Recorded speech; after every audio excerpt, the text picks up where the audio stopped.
Welcome to the Childish Grown-Up Show, where we treat each episode like your movie theater experience. We catch up with one another, play some games, talk previews, and before you know it, it's time for the feature presentation. So sit tight and enjoy this ride of nostalgia on the Childish Grown-Up Show.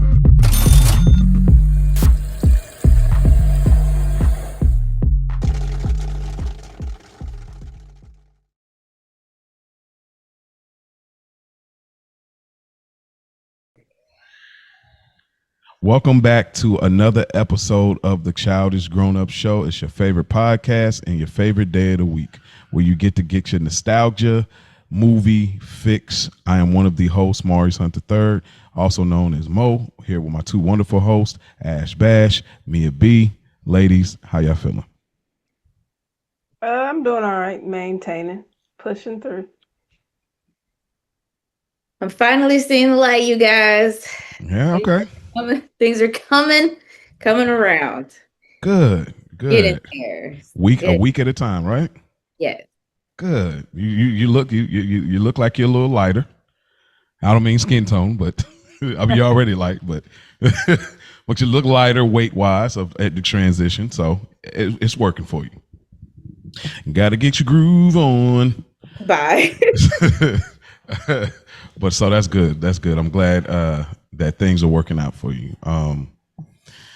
It's been wonderful. We have been in our spooky season, scary hours. It's been fun doing this. We didn't do this last year, so it has absolutely been fun getting into this.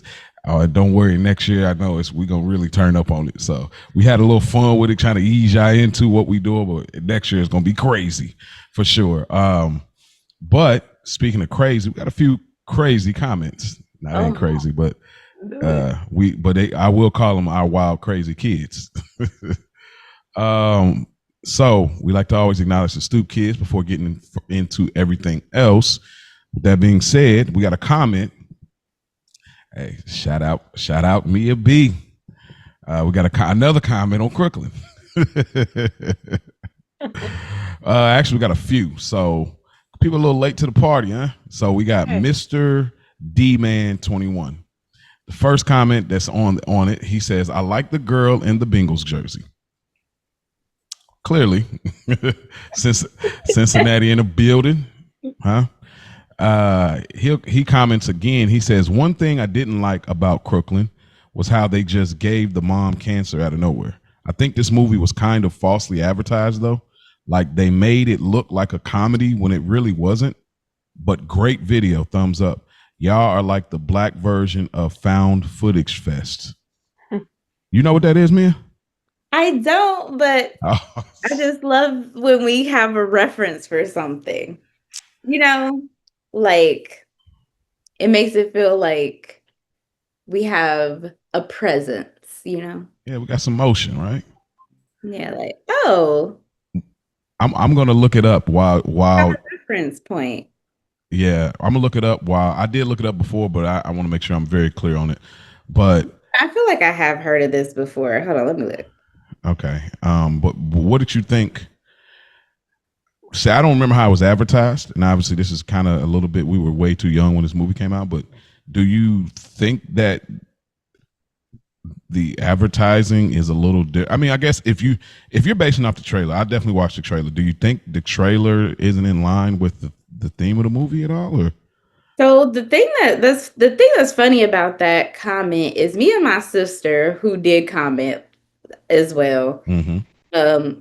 We had this conversation, and maybe it's just our family, but we think this movie is hilarious. Like we find it to be really funny.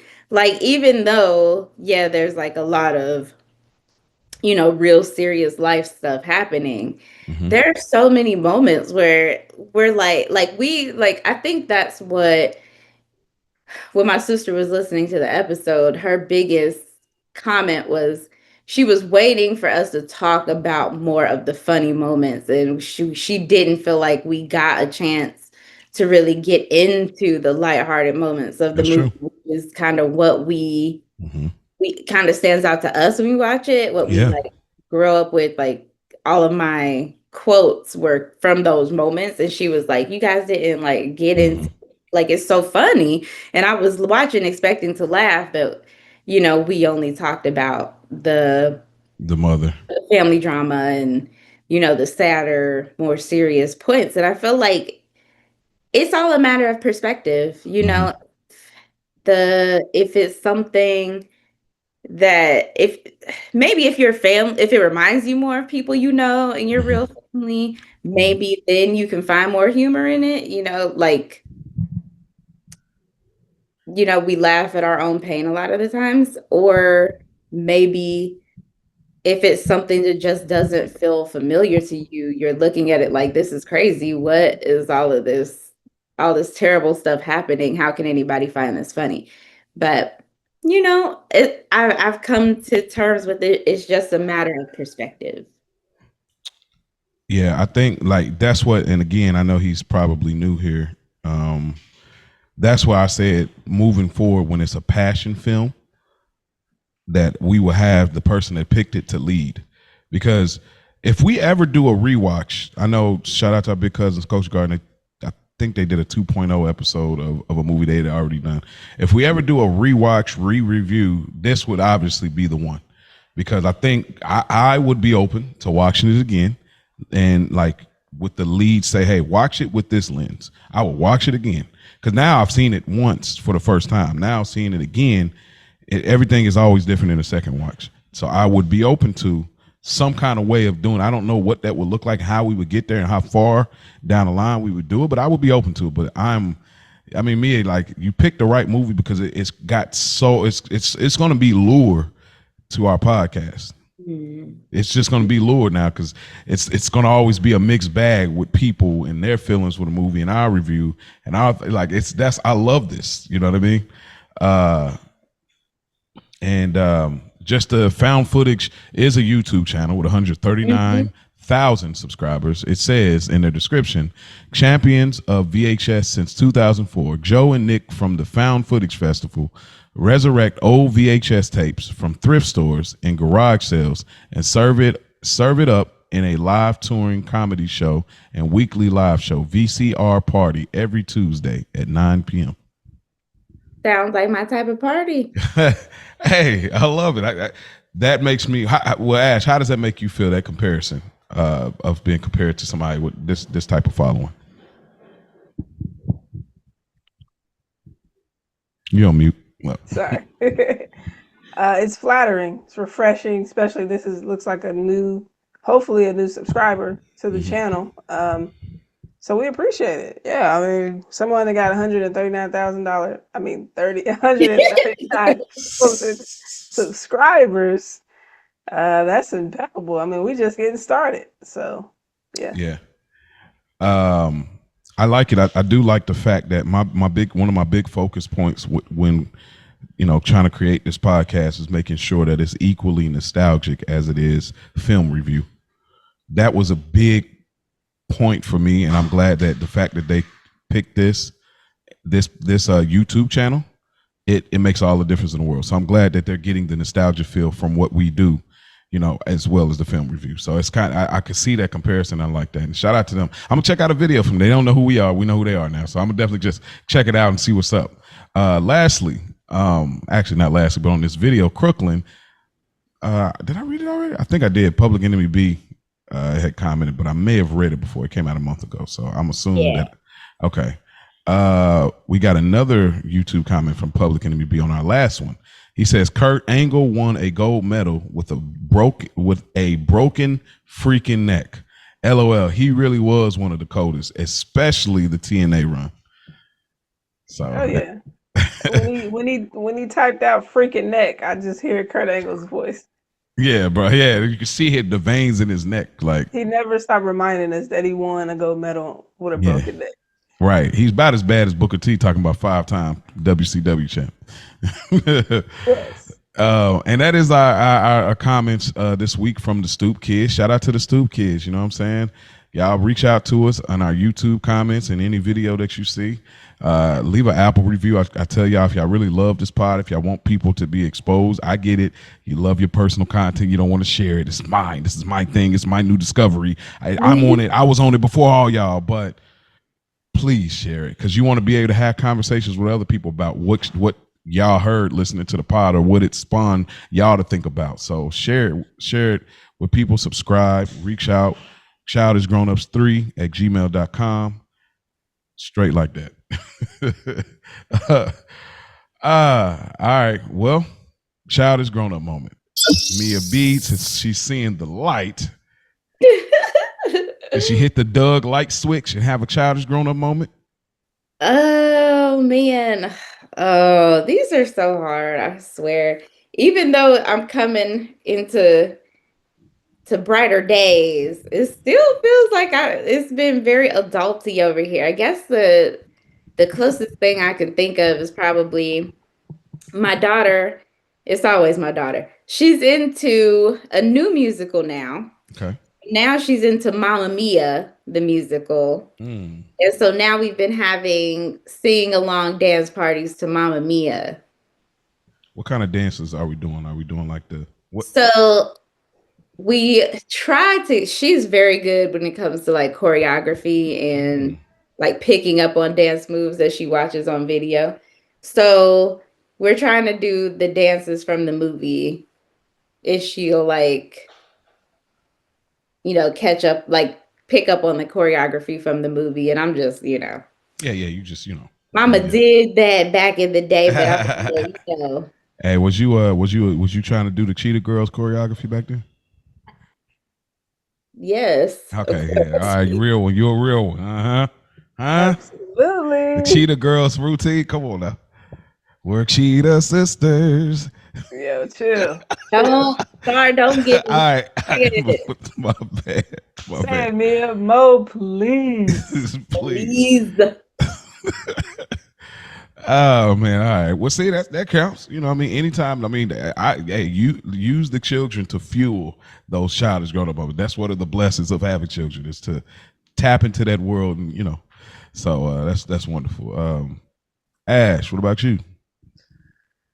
I'm glad Mia's seeing the light this week, because unfortunately, I don't have one this week. So I appreciate you. For real. No, I get it. It was rough this week. I don't have anything, unfortunately. Yeah, I literally got something last minute, and it hit me. I was literally at work today. A guy, I'm cool with, he was showing me a video, and he had on karate fit, and it was like they were doing the whole thing as a crowd of people. They're doing the wrestling thing, karate, get them out the ring, submit, all that. And I said, what is this? He was like, and I couldn't understand it, like, because his accent, but he said judo. And bro, I forgot, Ash, I don't know if you remember this. Do you remember when me and Bub was doing judo? No. Bro, we did judo. I think it was Bishop Smith, but that was running the class. But we were doing judo as little boys, like it spawned a whole pattern. I was like, yo, we really was into judo. I forgot why we stopped. I got to call Mama, like, Mom, what happened to judo? But I think I got an idea why. But but we were doing judo, and then it spawned another thought of like when I used to do wrestling. As a kid, I was like, yo, I remember like the intensity of doing this. I'm like, it just made me think like, man, if just a lot of times when we're young, we're just not exposed to all of the different ideas of sports. Like track was like, before I met my wife, like I didn't really, people say, oh, I got track practice. I didn't know what that meant. I'm like, what y'all racing? What y'all racing? Like I didn't understand. Like I didn't know, like, there's shot put, long jump, hurdle. Like I didn't, bro. You said track, I just see y'all tracksuit, y'all running. That's it. I had no idea. It's like, bro, maybe I could have ran track. I could have, you know what I mean? But it was, so seeing that judo video reminded me of us doing judo. And it's like, man, we were exposed to something when we were little. I just wish we could have followed up a little bit more as time went on. But I understand with Mom, raising 3 kids is a tough situation. So, but that's my childish grown up moment. Took me back right there, man. That was a good time. Well, you did spawn a childish grown up moment for me now. Anthony, he had his 3-mile race championship. Yeah. And I don't think I talked about that on here. So he had a 3-mile race championship, his first one, and he came in 3rd place. My man. He got a trophy. So he was up on the the 1, 2, 3. He had a pedestal. So he was so excited. He's natural. He's just like bro said, he's just naturally fast. Oh yeah. And so I can imagine if he keeps going with it, like how sky's the limit. But of course, it's cross country, so they running behind. You can't see him all the way. So like when I do spot him, I'm like I'm running beside him, like I'm running with him, like keep going. Gassing out, of course. Hey, you was really running for real? I was really running, like I'm running, like I'm pushing him as far as I can till I can't see him. And yeah, he did it, man. I'm so proud of him. Oh man, out of how many? What's the number? Third place out of how many? Do you remember relatively? I want to say it was at least 35 kids. Oh yeah, excellent. Oh, period. Okay. Yeah, you did that. It was a lot of kids, so he's definitely. Man, this is his thing. So I can't wait to see. I can't wait to see in person. I just can't. Yeah, man, I can't you're wait. gonna be hyped, dude. I was like, bro, let's freaking go. Like I'll be like, hey, listen. That was me. You know me. I was yelling his name so much that a parent's kid, she had a daughter. She was like, "Who's Anthony?" Hey, the mom was like, "Why don't you ask?" I'm like, I'm going crazy. Getting too hype out here.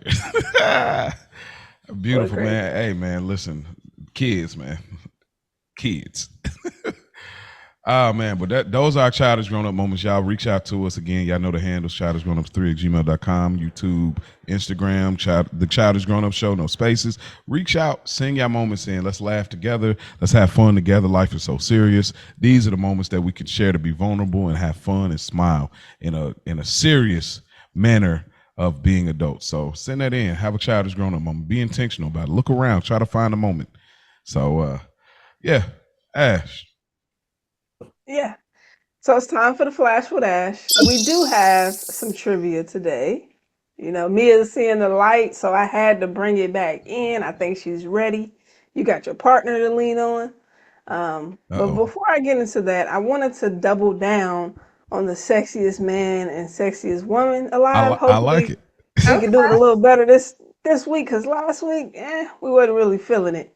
And unfortunately, I feel like on bro's side, he's not going to be feeling this week as well. Okay, let's see. Me and Mia. So, sexiest man of 1995 was Brad Pitt. And I feel like we've probably talked about this before, because we've had, I'm sure, a few 95 movies. Very warranted, fine, jawline, you know what I'm saying? Like, all the things. You know how we feel about jawlines, Mia. Brad. This is why y'all need y'all episode. This is exactly why. I want to hear how y'all giving it up for real. Yes.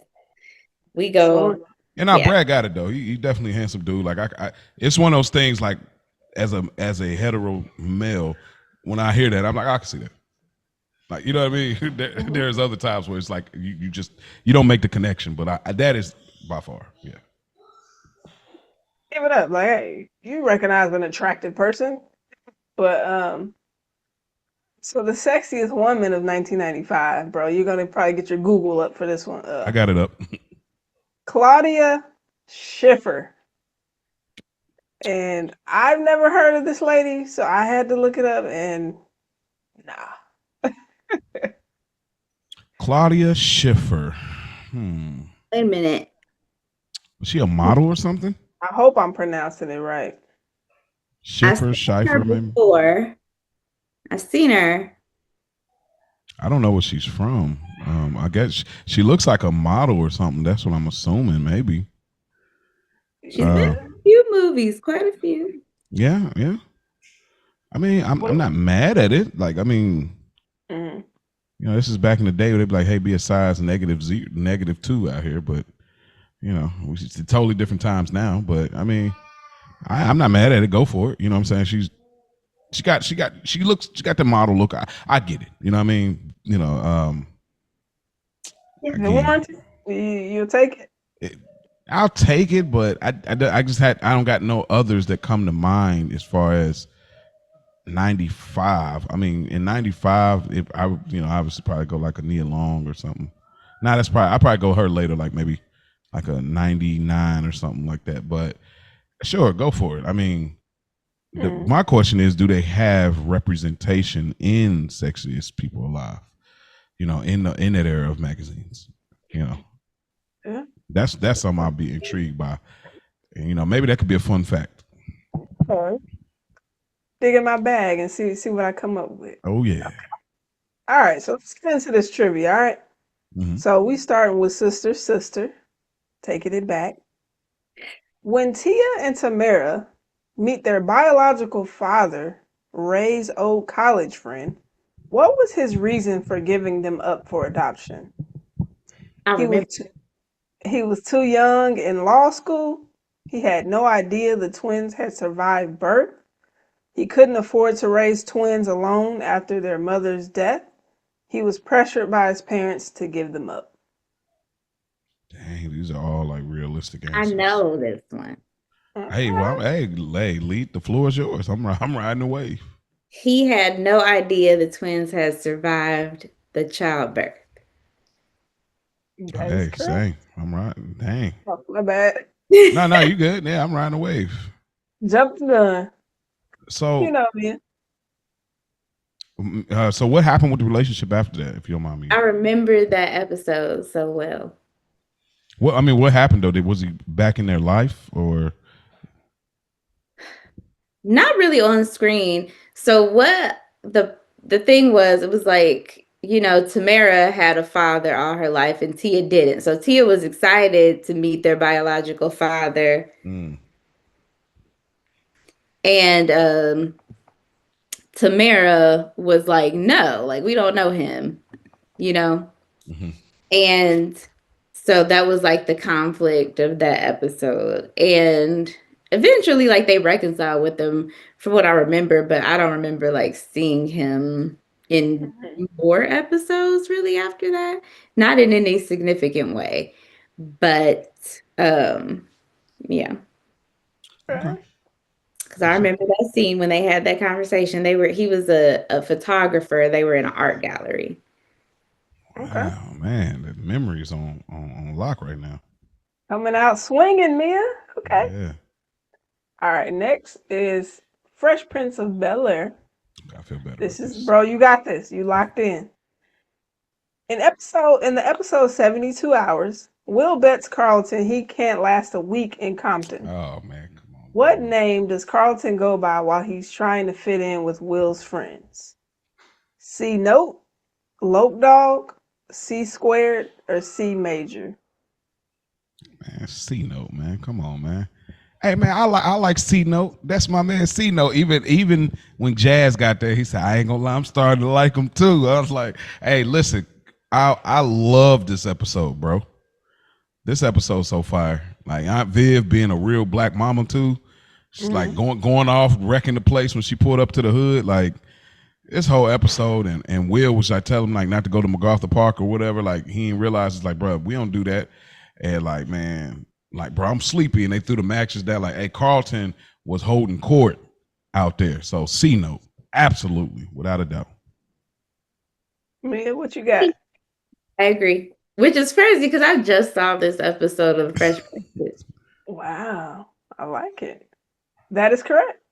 Yeah, boy. Shout out to Tiny Come- Listen. I see him in that scene where he's like, hey, leave C Note alone. And he was like, man, C Note trying to help me with my taxes. I'm trying to get some of those douches. He said it's Deutsches.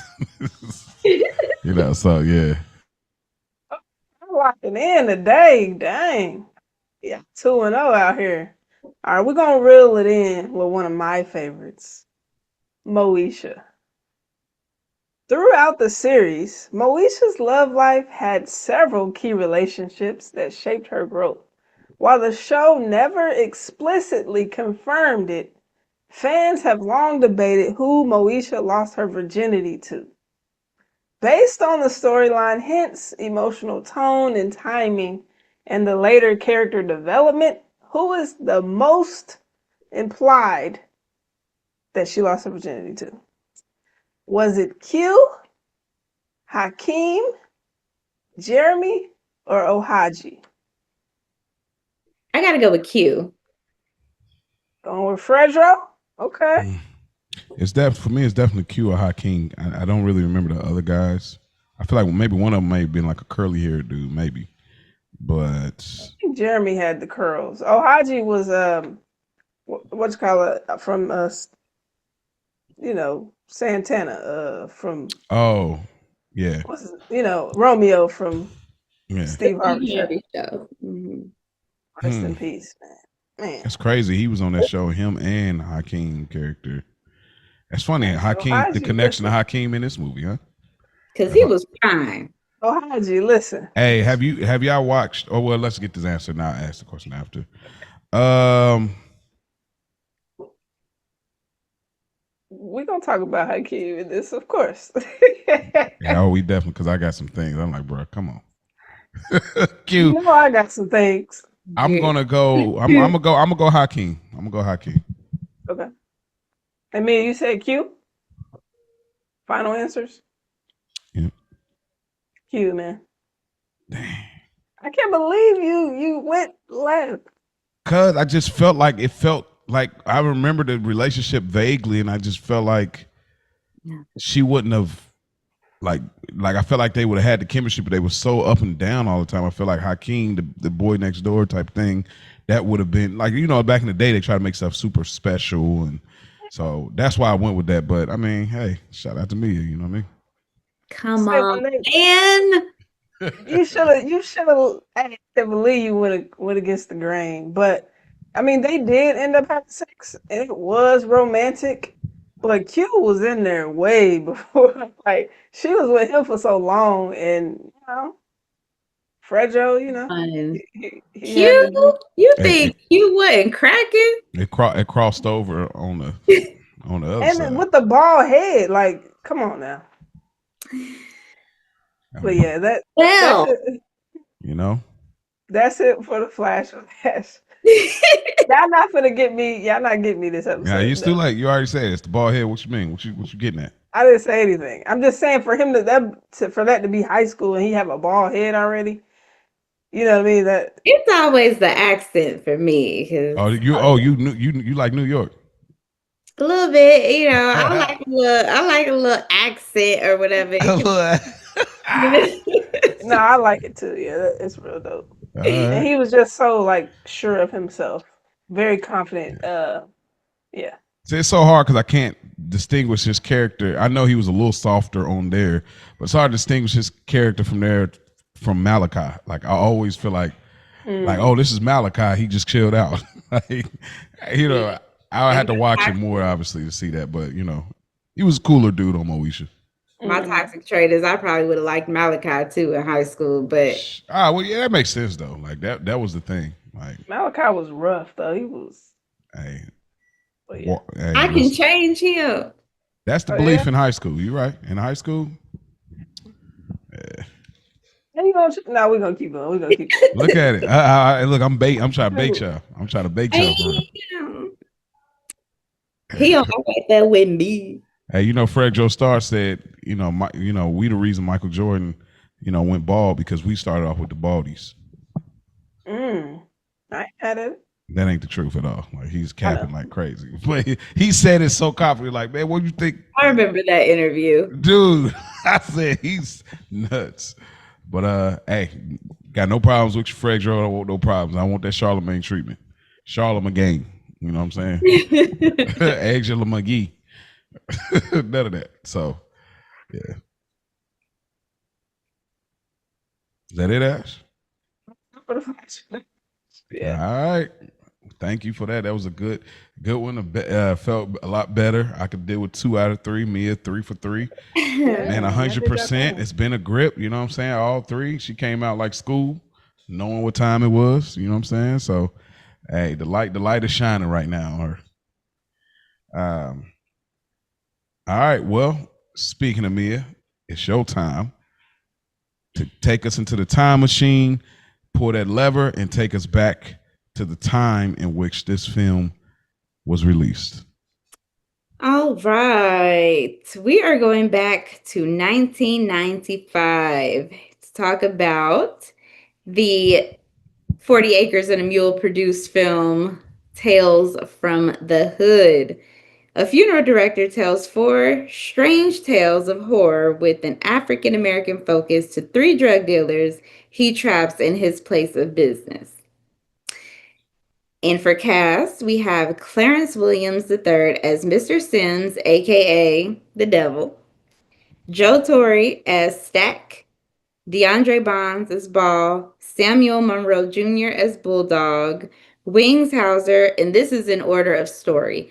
Wings Hauser as Strom, Tom Wright as Martin Morehouse, Anthony Griffith as Clarence, Michael Massey as Newton, Dwayne Whitaker as Billy, David Allen Greer as Carl, aka the Monster, Little Brandon Hammond as Walter, Rusty Cundiff as Richard, Paula J. Parker as Sissy, Corbin Burson as Duke Metger, Roger Gwynver Smith as Rhodey, Art Evans as Eli, Rosalind Cash as Dr. Cushing, Lamont Bentley as Crazy K, and we have appearances from Brendan Jefferson as Snoop and the late Ricky Harris as Lil Deke.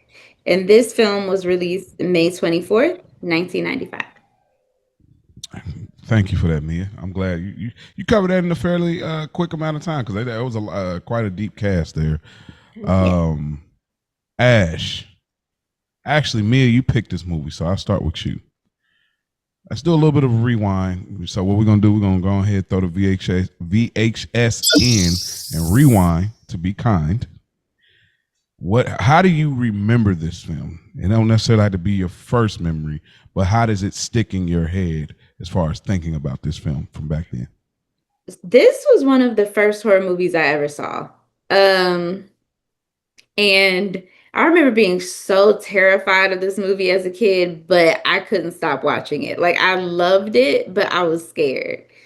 I used to have nightmares about the little dolls from the second story, but I still loved the movie. And like growing up, rewatching it and watching it again and again, then, the themes started to click for me because, originally watching it as a kid, it's just scary. Like, I'm just like, oh, this is scary. But then as you get older, like middle school, high school, you can start to see the themes that they're trying, like the messages that they're trying to get across. And then so now watching it as an adult, it's crazy how you watch it and you're like, ain't shit changed but the year. This is, we still, here we are. 1995, 2025, here we are. Jeez, that's what, 30? Is that 30 years? Yeah. Goodness, that's a crazy line. Ain't nothing changed but the year. That is, and it's 30 years of that's crazy. 30 years, and look, we could redo this movie with all the exact same stories, not change anything. Sheesh. And it would be relevant. Man, Ash. Okay. So for some reason, I thought I saw this movie all the way through, but as I'm watching it, I don't have. I think I was thinking of Leprechaun in the Hood for some reason. And so I'm like, oh, yeah, this is not that. And but I feel like when it got to Jerome's tale, which is Hakeem, I started remembering it. I'm like, I remember that tale the most. So I'm like, I feel like I probably saw bits and pieces of this movie, but all the way through, I don't believe I have. So I guess it was kind of like a press play. So yeah, I would say that because I was like, in my mind, I'm thinking Leprechaun in the Hood, but it was interesting. It definitely kept my attention all the way through. So, yeah. Okay. I think I feel like, and I the brain ain't what it used to be when you start getting a little older. I feel like I watched this at our cousin Ken and Daniel's house in Quetta. I know we always say Ken and Daniel, but Ken and Daniel in Quetta. I feel like that's why I watched it. I remember watching this, and I don't know how I got looped into watching it, but listen to me. Like I alluded to it last week at the end of our episode.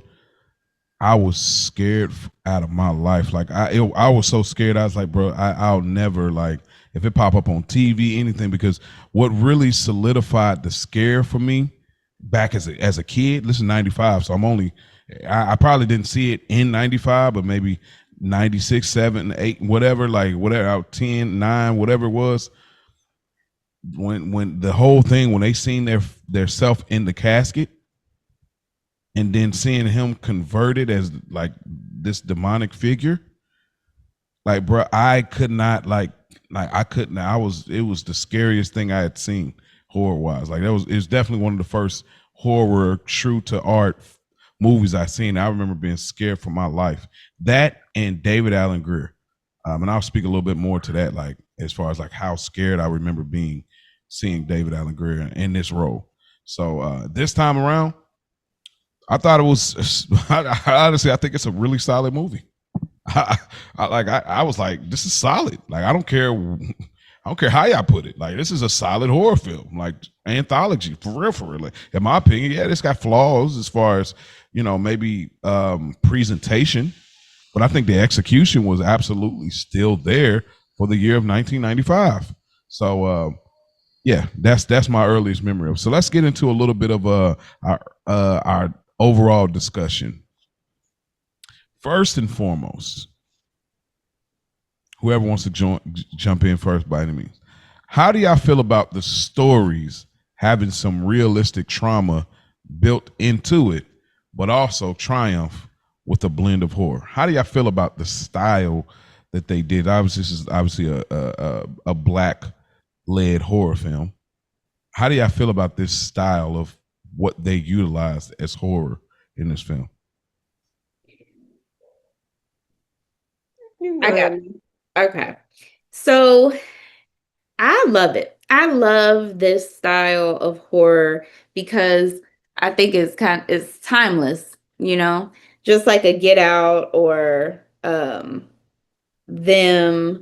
or you can even say Lovecraft Country, even though it's more sci-fi with elements of horror. I think the black horror is so specific to us and our lived experiences that it almost is scarier than any type of traditional horror film because you get a more relatable sense of realism in it. It's like, okay, this is something that I can relate to, and I see the horror in it because it's, of course it's exaggerated and it's done up in a supernatural way. But, you know, this movie is a iteration of Tales from the Crypt, which is an older movie, which also had, the same, it's an anthology and it has some real life um like some stories based on situations that can happen in real life, but they make it supernatural. But I love anything that puts a more ethnic cultural spin on it, just like The Wiz, which is my favorite movie. So I love it. That Oh, that's new information. Yeah. The Wiz. Well, that kind of lines up though. The okay, yeah. The more you say it, because you're such a okay, yeah. Anyway, I don't want to get a sidetrack, but yeah, go ahead. but That no, that's tracks. all I got. Because I'm trying, I was trying to flesh out my thought. But for the most part, all I can say is, yeah, I dig it. Okay. Ash, how do you feel about this style of horror film? Are you saying with it mixing the social justice in it, or Yeah, just like like missing like this kind of feels? this cultural, you know, influence, this kind of realistic trauma that's built Mhm. into the stories of the horror, but also there's a bit of a triumph in some Mhm. of these in a real way. So how do you feel about just like within these four stories? How do you feel about this style of horror? I feel about it, to be honest. I think it was done well for this movie, and I do like the tales. I like when movies are in sequence like that. But for me personally, I don't know if I want this in a horror film that I watch. Again, this is my personal preference. I'm not even in the horror world like that, but if I do tap into it, I don't know that I want to see this in it. Because I guess I'm more probably like slasher or like it's so many realms to horror, but like I don't know how I Yeah. feel about it. So for me, that's where I was toggling if that's going to be in another section or not, because I don't know how I feel about it. Fair enough. That's a real answer.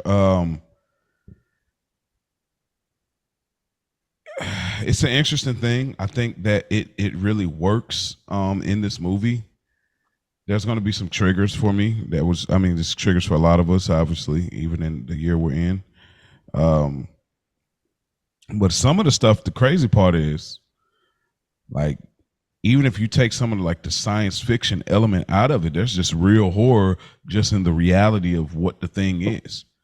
And I want to be overly deep and overly one sided, but it is what it is. And in my experience, but it's there's real life horrors we face every day, or at least real life horror possibilities that we face every day. And this movie definitely kind of utilizes that. So for me, I'm not mad at it. I never seen Tales from the Hood 2 or 3. So I may watch that at some point, maybe. I haven't seen those either. Yeah, I didn't realize they continued it on. I don't know if I've seen the second one. I have a part of me feels like I may have seen a part of it, but I don't remember it. So I think I might watch it too. And it couldn't. And maybe they elevated and got better. You know what I mean? Maybe they got more better with the execution. So, but in a movie like this, I like it. And I have recently been watching Tales from the Crypt. It's on YouTube if y'all looking for it. I seen an episode, just a sidebar. I seen an episode. It was this black dude that was running a funeral home, but he was like super cheap, super mean dude. And like his nephew comes to live with him because the uncle who's running the funeral home, sister died. And so he put his nephew to work, but like he's so cheap, he's so everything. Like he's not even embalming the bodies. He's so cheap, he's just filling their bodies with water. He's like, who cares? And so like he gets so mad at his nephew, he ended up whacking his nephew. And like, but he already had a casket ordered. And so, but his nephew was too tall for the casket. This man, dead nephew, and cut his feet off, bro. I was so mad. I really carried the anger after I watched it because the revenge wasn't enough for me. Like I didn't get to see enough, and I was really pissed for real. I was like, man, get out of here. But Tales from the Crypt was a big stars, Arnold Schwarzenegger, Joe Pesci. A lot of people wanted to do those one-off anthology type of things. And speaking of anthology, that's my next question. How do y'all feel about anthologies in general, and especially this movie or movies in general, using the style of anthology being multiple stories told in multiple stories for an overall theme? How do y'all feel about anthologies? Oh, I love an anthology. Love an anthology, either in a movie or a series. I love anthology series where each episode is a new story. Yeah, I like it a lot, especially because I have ADHD. The attention span, man. Real. That's real. I agree. I like it as well. Yeah, me too. Black Mirror is probably is my. It's hard between Black Mirror, Twilight Zone, and the old Twilight Zone, and even I like the Jordan Peele Twilight Zone as well. But the old Twilight Zone it still hits for me. Even like I said recently, Tales from the Crypt, a podcast, No Sleep podcast. That's an anthology as well. I really like the style. As far as films go, it's an interesting take. I almost look at Pulp Fiction. It's this weird thing. It's like, is it an anthology kind of? Because it's like they're like telling two different things, but they connect, but don't. I don't know. But I do like anthology styles. Like just because I like to see how you could build a world in a small amount of time. So I like that. We'll have And to talk about Black Mirror because I love Black Mirror. That's one of oh yes, we definitely got to talk about Black Mirror. Like I didn't watch every episode, so my name. Some I think I rewatched it too, the whole series yeah. over. The shut up. What is it? Shut up and dance. Shut up and you know what I'm talking about. The dude with the glasses, like when he was on the computer. Yeah, with yeah. Yeah, Well, that one right there. Sheesh. Anyway, we'll go on a deep tangent. Like we in the 90s right now. Sorry, y'all. We in the right. 90s. My bad. Last question before we get into it. What was the best story and the worst story in this movie? Now, if y'all need me to name the stories, I can name them. So the first story, Road Cop Revelation. This is a revenge story. Boys Don't Get Bruised. It's the abusive father story. KKK Comeuppance. Obviously, that's the politician, the racist politician and the dolls.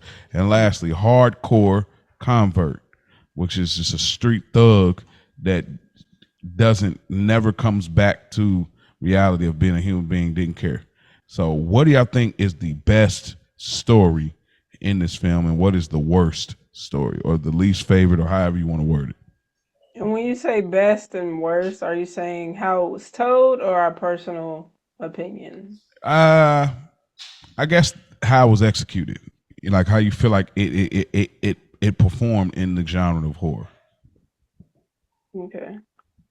I'll go first. So I'll start with the worst, and I'm going with the last one. That was probably the worst one to me. And then it kept doing that flashing, and I get it, but I hated it. Like I can't watch shit like that. But Yeah, a lot of people can't. yeah, that was probably the worst to me. Okay. And the best, um,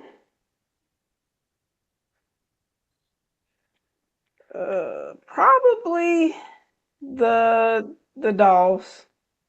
Probably the dolls. So that's the third story. That's not KKK. my favorite though. Come on, But please. yeah. Now, if you want to know my favorite, I'll tell you that. But, well, Yeah. they're all. Girl, what's your favorite? Okay, my favorite. I mean, they're terrible. Let's be clear. Let's put that disclaimer. Like when I say favorite, I'm just talking like pacing and stuff like that. I would probably say the police, the corruption one, the first tale. The first tale. Okay. Yeah, just because it was a little slower build, and then the revenge part of it, I really enjoyed. But Oh my God, Ash, I can't believe we're so opposing on all of this. so that's your worst. Okay, so I feel like the worst one, as far as like horror performing, would probably be Boys Do Get Bruised. Like I do think it was a compelling story. Like I get it, and I got the what they were trying to do. And I do think it was effective, but in relation to the other stories, I don't think the horror element was as effective. I think You're right. the story was effective and the messaging was effective, but there were certain things that just didn't perform like horror wise to me with the adult lens, I guess. And then the best I think was actually Hardcore Convert. Like as far as like creeping me out and being psychologically scary to me, I think that one did it the most. Like because it wasn't gory, it wasn't spooky, it was just like a psychologically scary like to be in his shoes and see like because I guess it's just like a thing I have about like confinement that was scary to me. Um and I think my favorite is probably um uh KKK comeuppance with the dolls. I think that one has always been the standout to me and like my family as far as like a favorite that we always talk about. Like, Yeah, no doubt. So for me, the worst is probably Road Cop Revelation, the first story. Um, he comes back to life, but it's like he's like we're supposed to be. I feel like we're supposed to be on the understanding. Like I come back to life, bro. You can't do nothing to me. But there's these moments where even in the afterlife, you still like I'll leave it. I ain't gonna even go into it until we get to the story. But like even in the afterlife, you still got flaws. It's like damn, bro. like Black man still can't get it off. Like you dead and everything. but So, okay. I like that one though, but I like all of them just because like I do like all of them to be honest though. but I think like there's so much unintentional humor like Yes. Yes.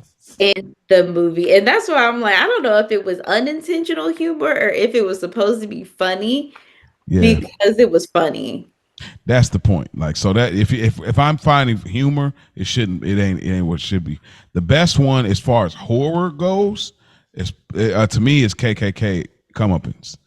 There's nothing scarier than the going to the painting and you keep seeing white spaces. So you're seeing them come off the painting, that you're hearing these little footsteps, and then to hit the painting and this red drip come down. That's real horror right there. It's like, whoa. Like even me watching, I was like, whoa. So as far as my favorite would be Boys Don't Get Bruised, because like that man, yeah, I'll get into it a little bit more, but yeah, that's my favorite, the second story. All right, so that being said, let's get into the first story, Road Cop Revelation. Obviously there's the police brutality.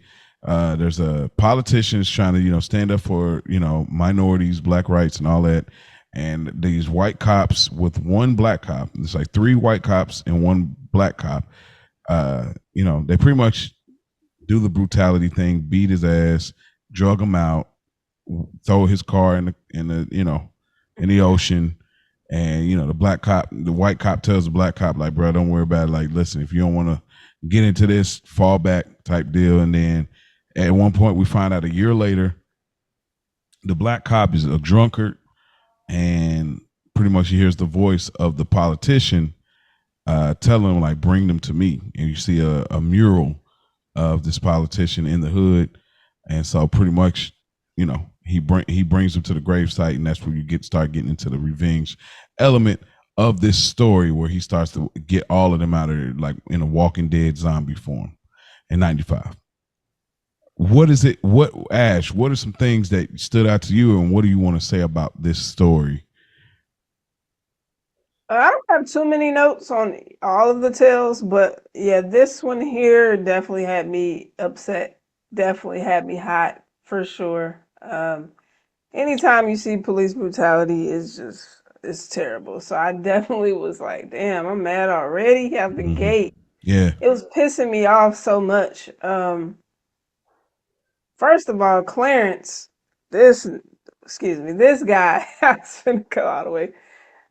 When he went into the car and he like checking the credentials and see if the car is stolen. First of all, like they're like, go see if the car is stolen. Like, stop it, first of all. So he's in there checking, they whooping his ass. Clarence didn't look up one time. Like, that had me so freaking mad. I'm like, dude, you literally just staring at this computer to the like, everybody gonna look up and pay attention to y'all. This dude didn't look up one time. It just had me. I was screaming at the TV. I was so freaking mad. Oh man, I was so mad. We definitely siblings.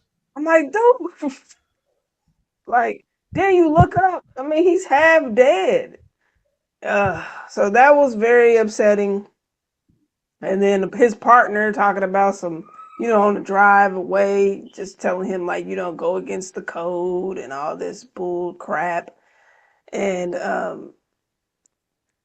so then yeah, he gets the cops back together, and then them pissing on his grave was just crazy. Like, I mean, this was just a boil of anger in this tale. For sure. Uh and then Clarence ending up in the psych ward for all the murders. Like, I don't know.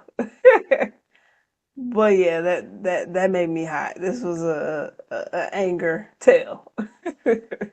Definitely trigger. Yeah. Mia, what are some things that you have about this tale?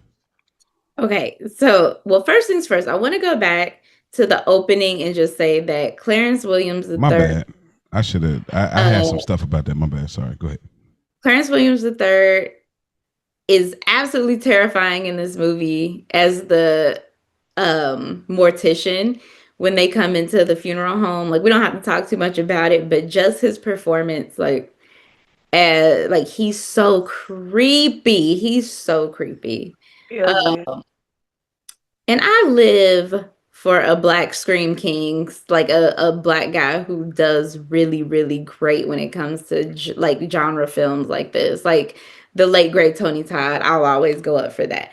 But for this one specifically, one of the things, before I even looked up the names of the stories to put in my notes, one of the things I had was I love seeing cops get their comeuppance. So, like, yes, it's super infuriating, but knowing that they're gonna get it at the end just gives me a little something, like a little bit of something to hold on to, because, like I said, it ain't like much has changed. This is still the same story we see 30 years later. And it's like, we just like it feels good even to this day to see a story where the cops have to be held accountable, like get that little rogue justice for their misdeeds. And Clarence, he had to get it too, because you ain't turned him in. You may not have participated, but you didn't turn them in. You let them ruin your life, and now look at you. Should he got the Bones treatment? Like how Bones did his own boy? It was like, nah, bro. Hey, if that was an option, maybe. But I feel like leaving him in that psych ward like that, yeah, that's what you get, brother. I got a deep theory on that, but we'll get there. Is that you got anything else you want to say about the Sims funeral home part of it, or the road cop revelation story? So the road car, there's just this one hilarious jump scare when they're in the police car and they're driving away from Martin Morehouse, which, shout out to the names in the film. There are a lot of like tributes to real people and real places, like Morehouse, of course, because Spike Lee went to Morehouse College. But when they look back and they're like, how far is he? And then they look back again and he's right there in the car. And I was like, ah! But it's still so funny because for some reason, this actor, like in the zombie makeup, was so funny. I felt like I could not. Like it was hilarious. And knowing all the films that he's in, like, was so funny. He's always had that. Hey, it's just so funny. Hey, listen. The scene when the explosion happened, bro. This should not be as funny as it is. He look like, huh? Like, this should not be as funny as it is, bro. But yeah, just to get my little 2 cents on the road cop revelation, just the level of disrespect, peeing on his grave after wrongfully killing him. And the fact that he was passionate about it, like the cop that actually was the lead was like, "Hey, join in," like, which is crazy. It's like, bro, you are wilding. the imagine the imagery of a black zombie being on the car was a good jump scare, as Mia said. But when they took when they took out the second cop, because the first cop got pulled into the grave or whatever, they took out the second cop, and the other one blew up the car, and he screamed. That's the funny part I'm talking about. Like, you're dead and you're screaming. You shouldn't feel anything. You're dead, bro. That's why I said this is probably like the worst one. But it really made me laugh for real. Like, I was literally laughing in real life, the literal laugh out loud. And my theory of the twist at the end that the black cop was having when they had him in the crazy house. My theory is that the black cop was the one that murdered all of them. He's pulling. Oh, okay. You see what I'm saying? Like, you're saying, oh, this politician come back as a zombie, but my theory is that, oh no, it's a mental psych ward. He couldn't process this, and so in order for him to do these things, you remember how in the show Joe Goldberg was in season 4. He thought about whoever this other guy was, like this high end guy he was the eat the rich killer or whatever. And you find out at the end of the season, like, oh, it's Joe Goldberg. He has like a multiple personality type of thing. I think the cop, the black cop, that I think he developed that. Like, he was the one that was really getting them all out of there. That's the way I process it. And I say, if that's what it was, I said, that's real slick. That's real excellent for like a hood horror film. So that's the way I took it. You know, I mean, of course, he could be wrongfully in there and they think he's lying, but that's the way I interpret it. I was like, you know what? He probably did it himself, but in order for it to make sense, they presented it this way.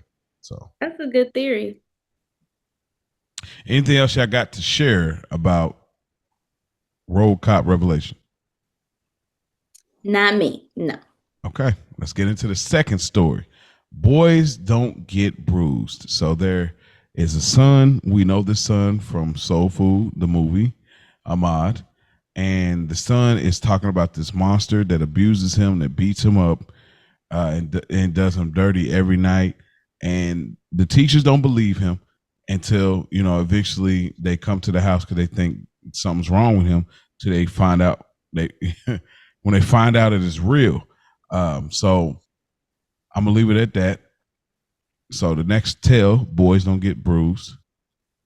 Mia, what do you have to say about this story in this film? So as a kid, this one was really, really interesting and cool to me. Like, of course, it was scary, but I thought it, like, the concept was scary. I think the concept of the picture was actually scarier to me than the monster was. Like, seeing it now, I have to wonder, because they didn't explicitly say it, but there was a scene like outside of Walter's window when he was, you know, screaming for help. I wonder if there was an element of SA there, you know, sexual abuse going on, as well as the, you know, the physical abuse that he was receiving, because like the monster coming into his room at night was always, like, I don't think it registered to me as a kid because I would, you know, I didn't know anything about that. But now watching it, I'm like, I wonder if that was a part of the abuse that he was receiving. But yeah, so I always had the biggest crush on like the teacher character because I was like, oh, he's cute and he's coming to the rescue. Look at him. But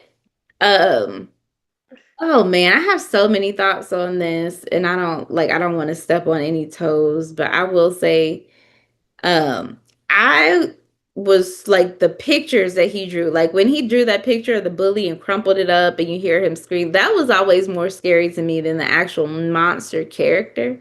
Cause I was like, God, like, even though as a kid I was like a little meek mouse of a child. I didn't really mess with anybody. Nobody really messed with me. I didn't have any like enemies, but I was more afraid that somebody would draw a picture of me and like crumple me up than I was.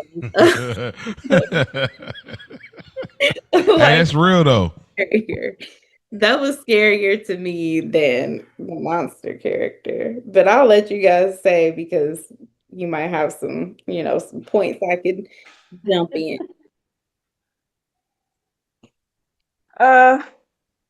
First off, shout out to the Sprung cast. If you saw that movie, that was the teacher. Then you got Joe in there, and then the mother is Adina. If y'all seen the movie Sprung, so I thought that was crazy that Hood they're all in Gina. there.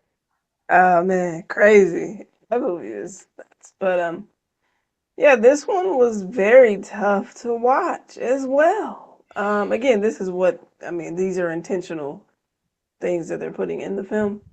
But this is very, very rough. David Allen Greer. I have never seeing him in this role was like, oh my gosh. Like it was like he didn't have, I mean, unless death was the end that he was going for, because like, bro, you're literally just whooping on her, whooping on him, back to her, whooping the teacher. Like, dude is undefeated. Like he's literally just, you already done beat on her crazy, and then she trying to save the son, and then he pulling him under the table. Like you're just gonna keep beating on him until when, you know? So that was very, very triggering for sure. And the teacher, I'm like, yo, I mean, he got a couple hits in, but hey, boy, you ain't on nothing with the monster. I'm just keeping it a bean. But yeah, this was so for me because I didn't watch this or I don't remember watching this. I'm looking at this, but I don't remember watching this of my first watch. So like for me, the crumbling of the paper, like it wasn't enough for me. The way that what's his name? What's the name on the? Because I don't want to call him David Allen Greer. What was his name? His name was shoot, hold He's the on. father. Like Okay, the His father. name is the father. Carl. Carl. That's a crazy name either for what he was doing. He definitely didn't look like no Carl. But Carl, like, saying I forgot my train of thought. Dang. He's beating. I think yeah. So beating, the way that he's beating on the family, and then we get the crumbled paper and the limbs and everything like that wasn't enough for me. Like I needed like a bloodbath. Like I needed some torture happening. Like it ended too quickly for me. And then you stepped on the paper and then you put the the paper on the stove. Like, and again I get it, but like nah, that didn't work for me because we needed major revenge. But David Allen Greer with the full beard, it wasn't bad to see. I've always thought that worked for him. I'm like, I don't know why he wouldn't do that more. I mean, well, he does it more now that he does the balding. Exactly. But I always, because he always had like his hairline was always like off. Weird. Yeah. Yeah, but I was like, bro, why don't you throw the beard in? But yeah. But yeah, the full connection. And again, I've never been attracted to David Allen Greer. Let's be clear. Yeah. Still not attracted, but like It worked for him. Yeah. I'm not mad. All right, fair enough. A few things. So, one of the things that got me, the fact that they like beat Walter just for being the new kid is crazy at the school. Walter being the son. All right, bro. Like y'all beat this kid up for what? Just because? Like we are wilding. But here's where the real horror kicks in for me. Obviously, we see the father be what it is, but like when I'm gonna call him a mod, yeah, I gotta get over it. That's just how we do in our culture.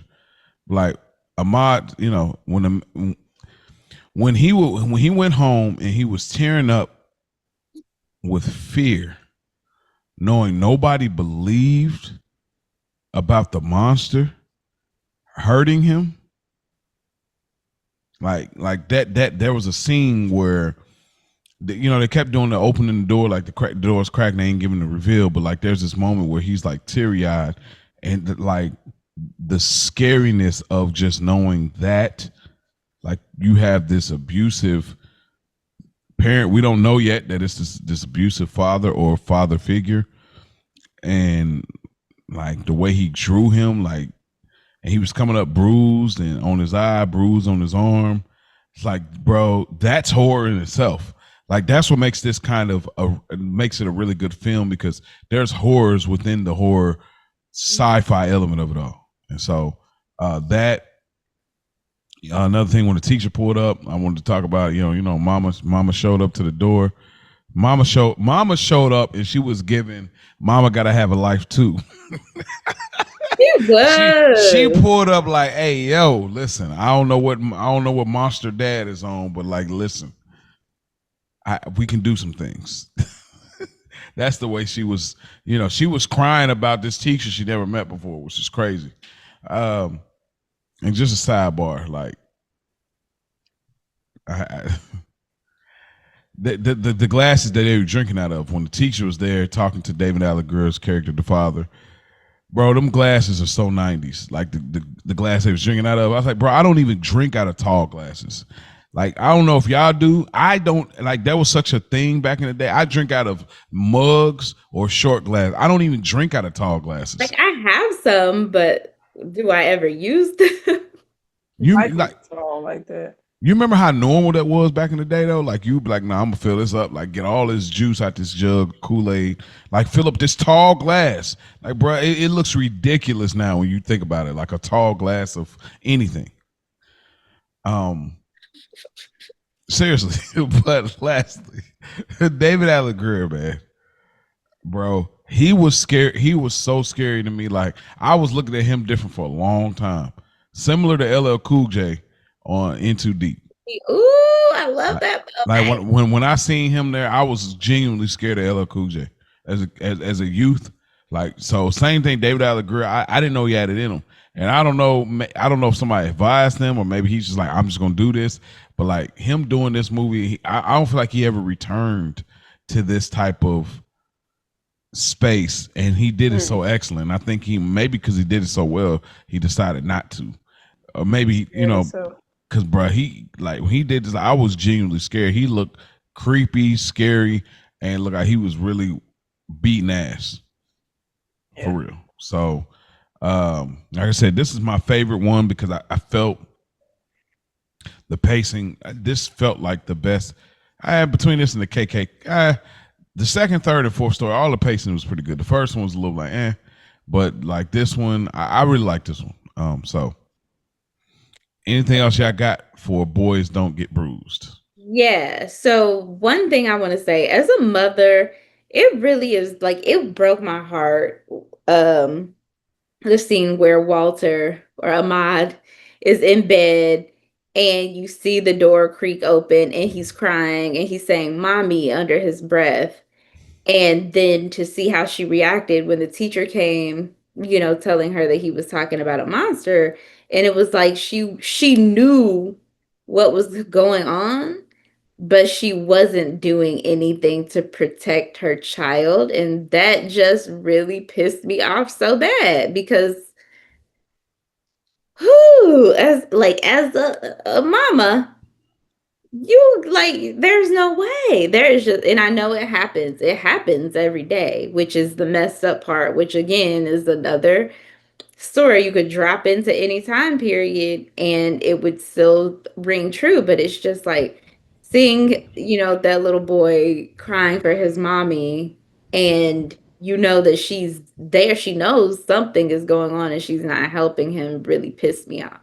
And as a horror girly, I will say that the scene with David Alan Grier when Walter first folds the arm back on the picture, that's some really good body horror work. If you're into body horror, which isn't my favorite genre because it can be a little gross and I can be a little squeamish with the body deformity type of stuff. Yeah. Sometimes.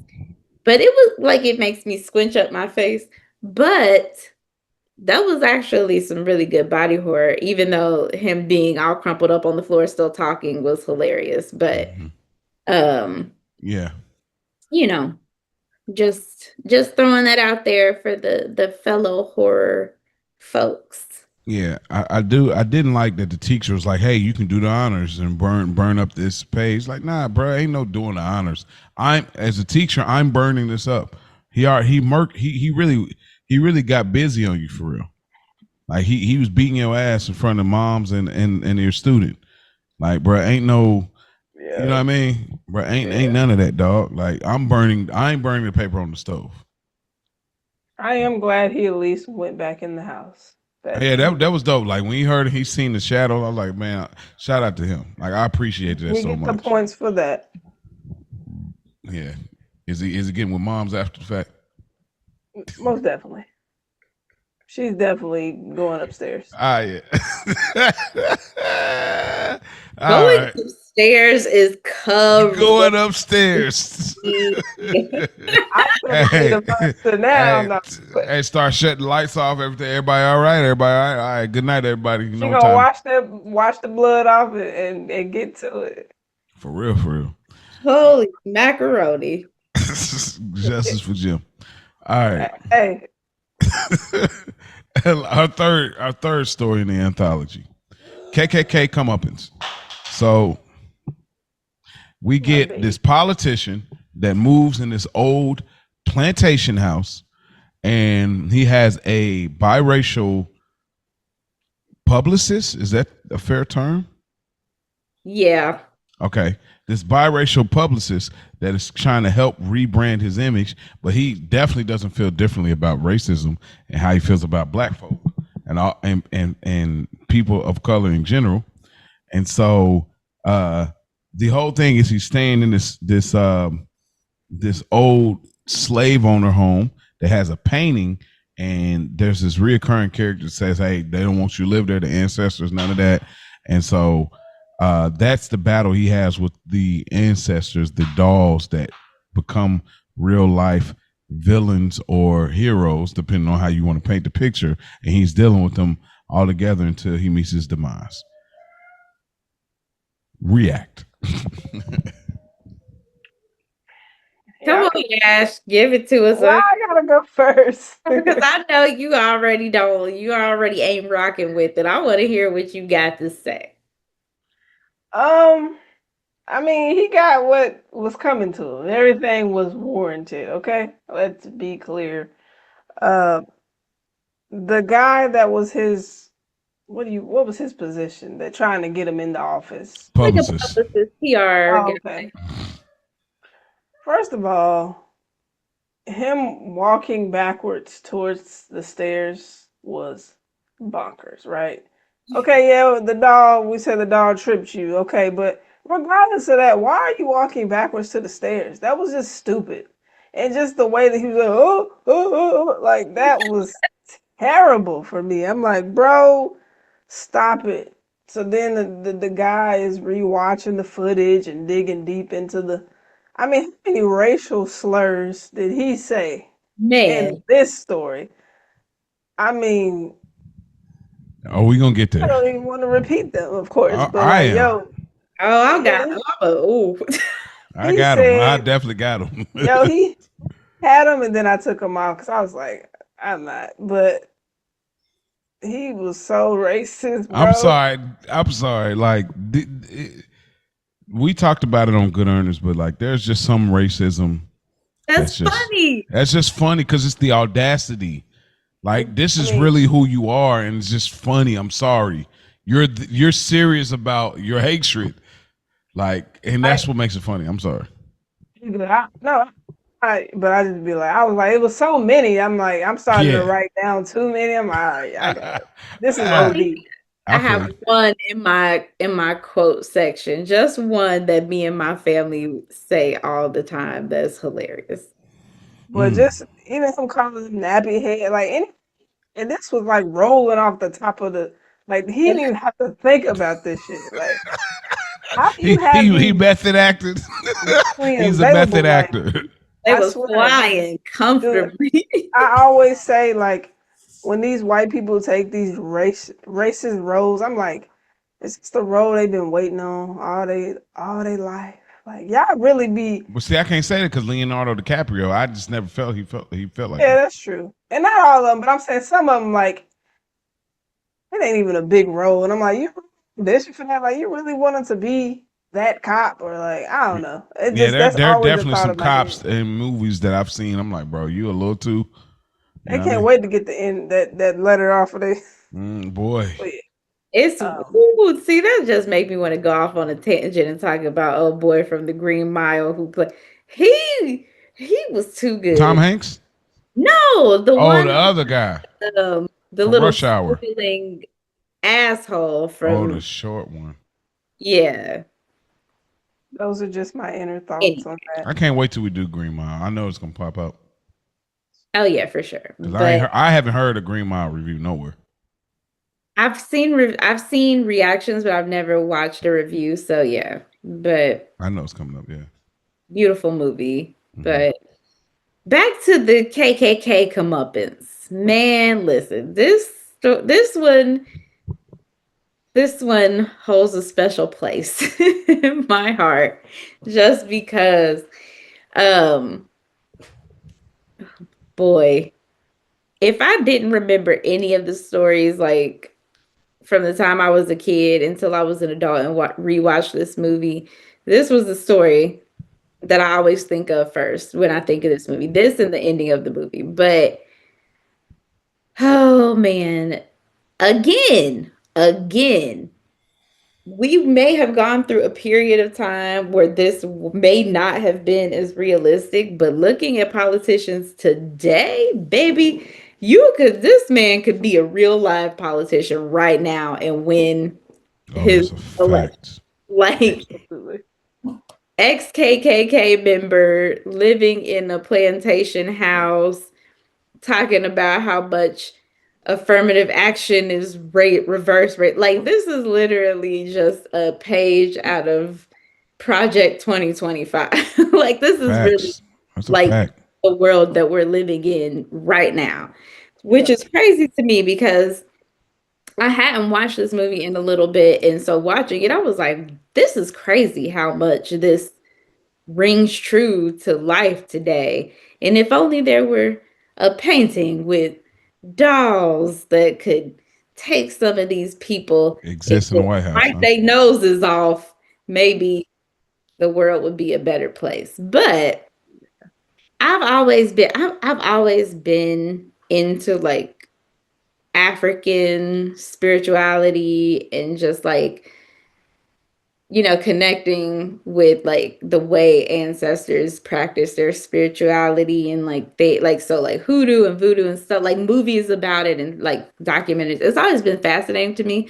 So like the whole story of the old lady, the old slave, like who had the dolls and seeing her in the picture, it used to scare the crap out of Oh me. man, listen. Like watching her in that rocking chair with those dolls running around, even though I'm on their side, it was still terrifying Mhm. anyway. But like now watching it, it was just so it's like fascinating to It me. is. Like, wow, this is I just have a different perspective on it. But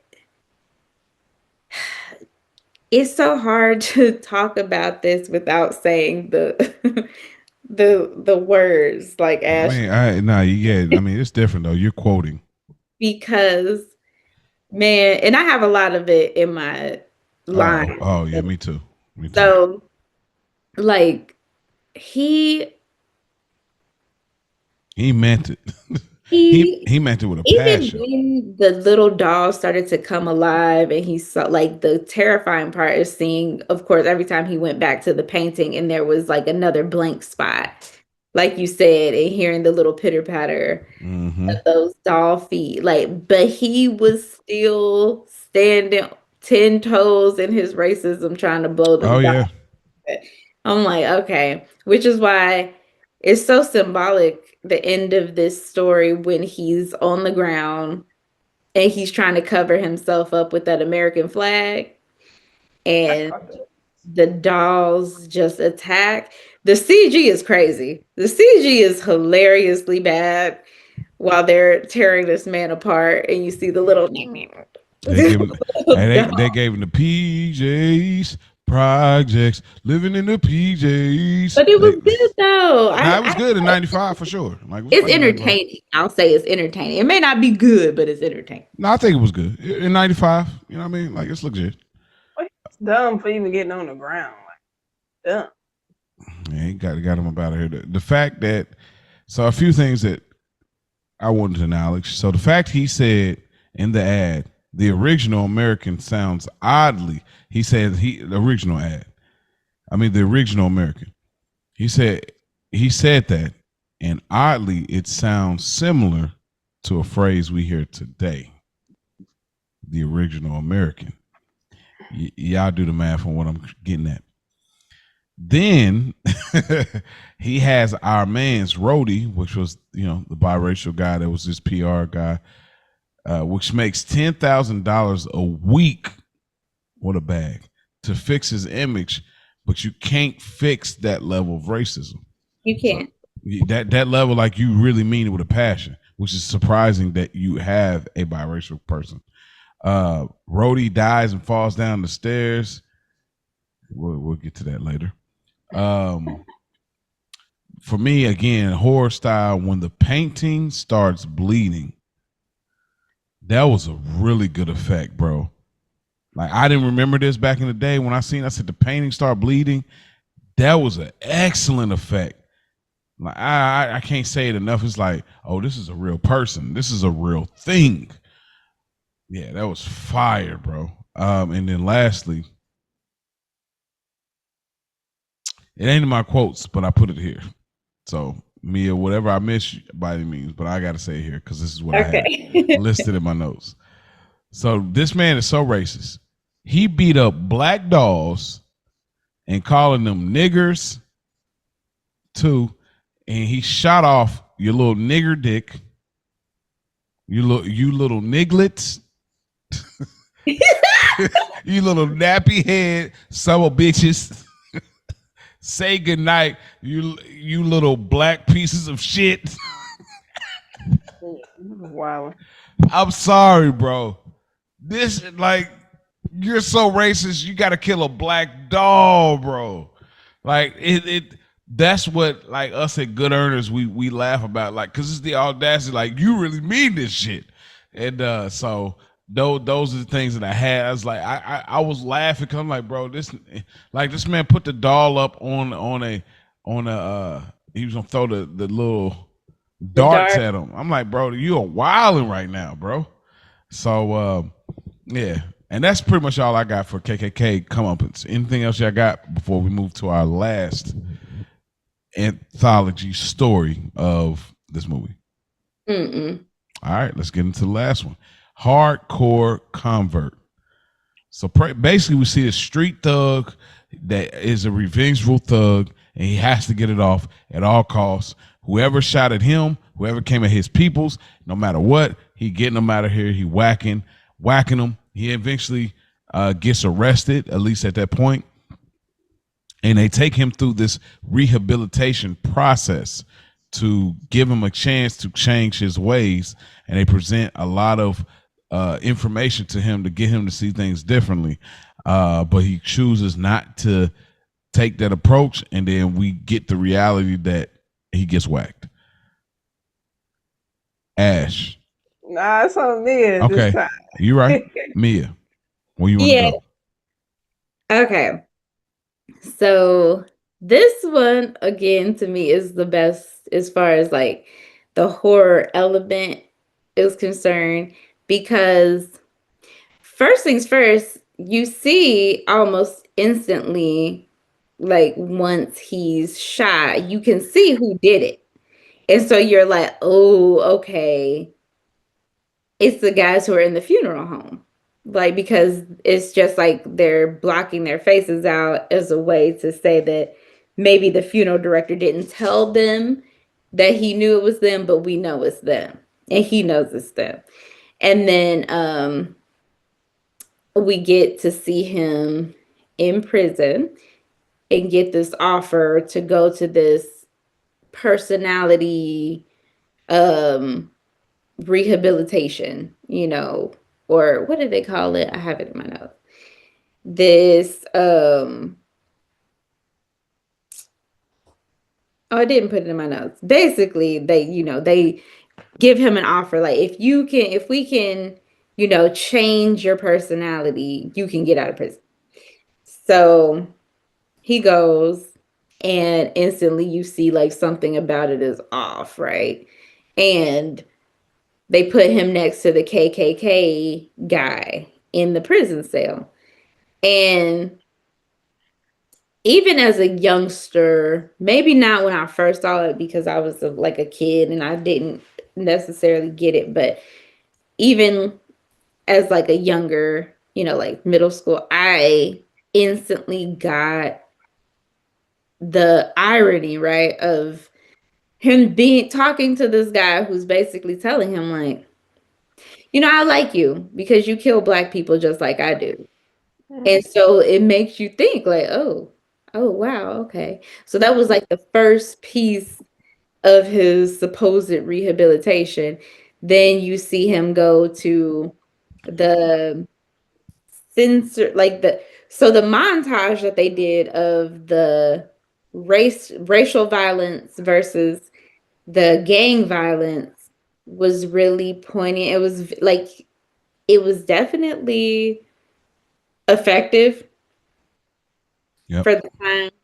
Now, that's a whole nother tangent we can go on because I don't necessarily always like when people compare like black on black crime to racial crime because it isn't the same. But when you look at it in the context that they were putting it in, it's like, yeah, we are perpetuating violence. Like you're perpetuating violence against black people, just like they've been perpetuating violence against black people. So it was effective in that way. Yeah. And then, but my favorite part was the sensory deprivation chamber when they put him down there and he got to come face to face with all the people that he killed. But then you see that this wasn't effective for him because it looked like it was starting to be effective, where he was starting to feel something, especially when the little girl came out and said, you shot me through my wall. But then you see like the switch flip and he just gets defensive. And I actually had a question for you guys, but specifically for Mo, because I know how you're the theory king and you love to have theory king. You love having a little theory off to the side. Mm-hmm. So when she was doing the sensory deprivation and she was saying to him like it's not too late to get saved, do you think that was him kind of in limbo in a sense where if he would have felt remorse and repented for all of those lives that he'd taken, do you think that he would have either lived or that he could have like gone to heaven, or do you think that it was just all a delusion in his mind as he was about to die?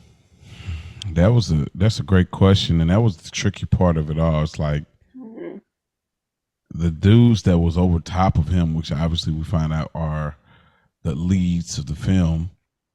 It's like, they're not gonna shoot you and you're just gonna get arrested. That's probably a little bit of a lack of execution, because I think they didn't think about if he got it right, what would have been I think if you're gonna write something like this, you gotta play with the idea that he makes a decision to get right. Even if that's not where you're gonna take it, you gotta write that out so that the logic makes sense if you're interviewed about it. If he decided to do what it was, but it's all psychological, then maybe my guess will probably be that he might still be unconscious, but he will be living. And the cops pulled up, the guys would have been out of there, and he would have probably maybe did jail, rehabilitated, came out.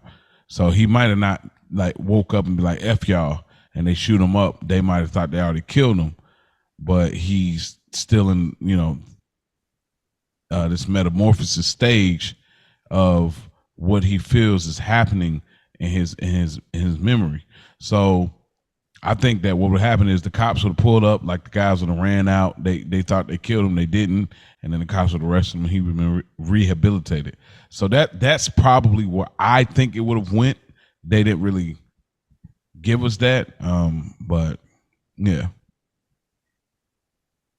I like that theory, man. I like that because I was curious, like, what if he did have a change of heart? You know, what if that all of that really did affect him in that way? What that would have looked like, but yeah, he took the lady hostage, and it just went down here. But it was short lived. But when he did, okay, when he went and shot old boy, and then he got shot up, got the blood coming out the mouth and all that. Like, I'm like, this dude's dead, bro. Like, most of the time when all that blood is, y'all coughing up blood and it's over with. So I'm like, again, we know what happened, but like, as I'm seeing it as the first time, like, he's out of there. Like, he's done. Cook. For sure. Anywho, everything Mia said was beautiful. You know, she hit on all the things. Yeah. Just have a few, things to just add in there.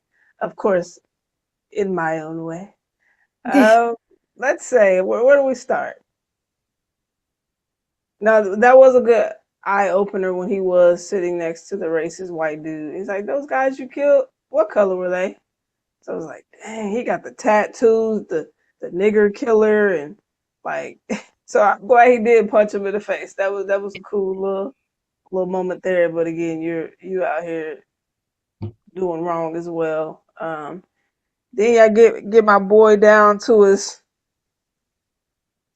undergarments and take him down to the justice was there, huh? That little Speedo was crazy. They had the justice. Speedo was bonkers. Because I'm like, Hakeem, Jerome. No, I mean, it definitely was some things there. But you think it's authentic though? That's the question. Authentic? It wasn't. I don't think it's authentic. It wasn't crazy though. Like, it wasn't like. Nah, it was crazy, bro. It was crazy. Come on, it wasn't. There was some spots. I like, come on, y'all. I mean, when he first was walking down, that's what made me write Hakeem in my notes. But then once he laid on the little thing, it looked more normal. Like, But anyway, that's a whole nother. It's there. This movie drives that point. Like, even if they ain't trying to. So I mean, y'all know me. Look, if they don't put it out there. They put it out there, all the way out there. So. I'm gonna talk about it. Now, he definitely has some justice. How much justice, we don't know. But anyway, but the contraption was crazy, right? All that stuff they was doing to get him hooked up, I'm like, oh no, I don't want to be like, how far was they shoving that tube, boy? I'm like, yo, bro, this is crazy work, bro, crazy. Yeah, this was insane for me to have to go through this psyche right now, but yeah, I mean, everything Mia said, pretty much she touched on it all. Don't really have too much more to add. Just had those few little things. And I was gonna say I really wanted to see Hakeem in more things. Yeah, I know. I just really was wanting to see him more. Yeah, I think I saw him in he was on Soul Food, bro. An episode of the Soul Food series. He was in jail with Kenny, and he was like a killer in there too. And I remember because he put all that salt on his food. He had got a tray. He had put hella salt on his food. He's like, you gotta eat this because this is how they try to, he was like one of those deep brothers. But so he kind of played a similar role to this one. So I'm like, I really wanted to see him on some, like a really quality role. But yeah, rest in peace. His name Lamont Bentley. Yeah, rest in peace, man. Yeah, he actually had quite a few roles in Proud Families, like you said, Soul Food, The Parkers, Clueless, NYPD Blue, Soul Train, Moesha the Client, Courthouse. Yeah, he's been in quite a few things. What I would say to this last story, he being known as Crazy K, he was definitely giving BMF Lamar vibe. That's a good, yeah, that's a good. Again, I know this came before Lamar, and Lamar is based on a real life person. But I watched it and I couldn't help but say, like, bro, this is giving BMF Lamar vibe. Like, just I don't give a. They put Crazy K or Jerome, whichever way I classify him, in a special cell next to a guest. And it's super racist. That like Jerome becomes, he basically like, man, you good with me, bro? Like me and you on the same mission. We killing blacks.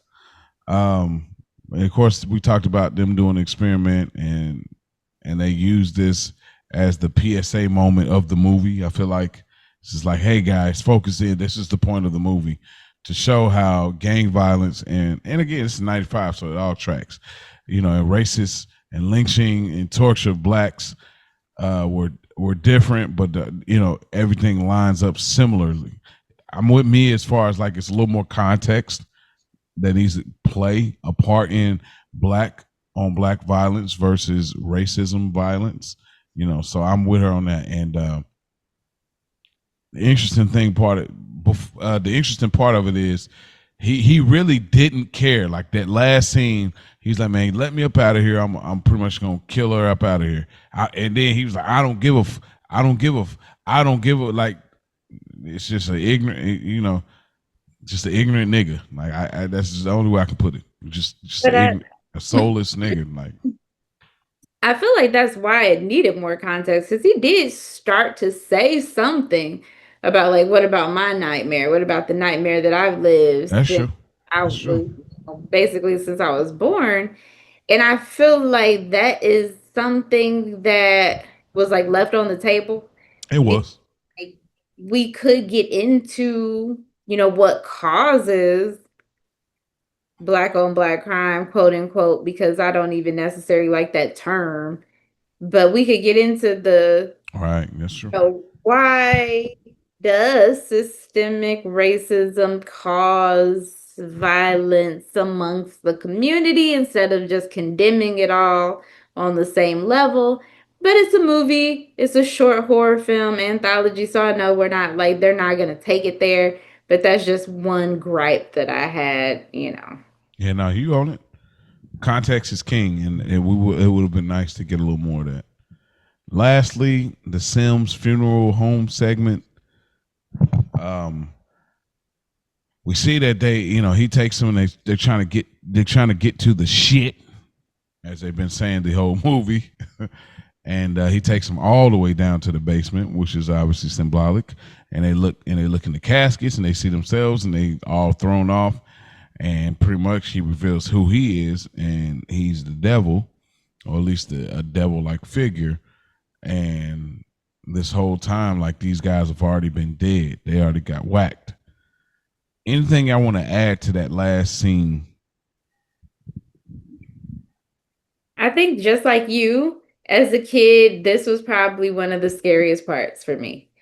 Because as a child and a young teen, I was like, I had a huge fear of death, and I had a fear of like, I had like religious trauma, I'll say. Like, as far as feeling like, oh my God, if I died right now, would I go to heaven? Like, it was always a fear, like a That's real. scary thing.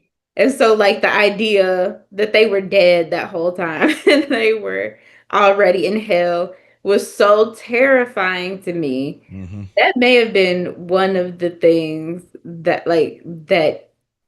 kept me from watching it for a while. Yeah, me too. Me It too. was that part was like terrifying. Like them opening the casket and like him, Morphing. morphing, like the little slithering tongue in his eyes and the way he was sweating. Like he was so scary, He was, bro. that role. He's a scary His looking dude. Period.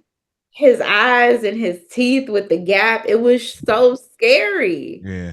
Um, but as far as film goes, great twist. But also like, which I hadn't seen it when I first saw this film, but if you've seen Tales from the Crypt, you already would have saw that coming because that's kind of the point in that movie as well, that they were in there dead, listening to the stories about themselves, kind of.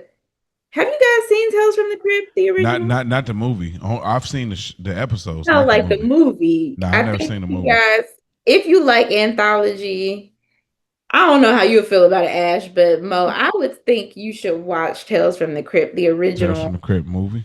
kind of So the based. show came after the movie. Yeah, Tales from the Crypt is an Okay. old horror movie. Okay. Same skeleton character. Basically the same general idea.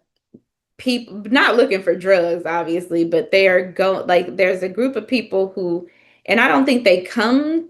I think they just end up in a funeral home and they're wondering why they're there or how they got there, and then they start being told these stories, and then eventually they find out they're all already dead. Oh, so they literally pulled from this and put a twist on it. Yeah, so Tales from the Hood is basically just a reiteration of Tales from the Crypt.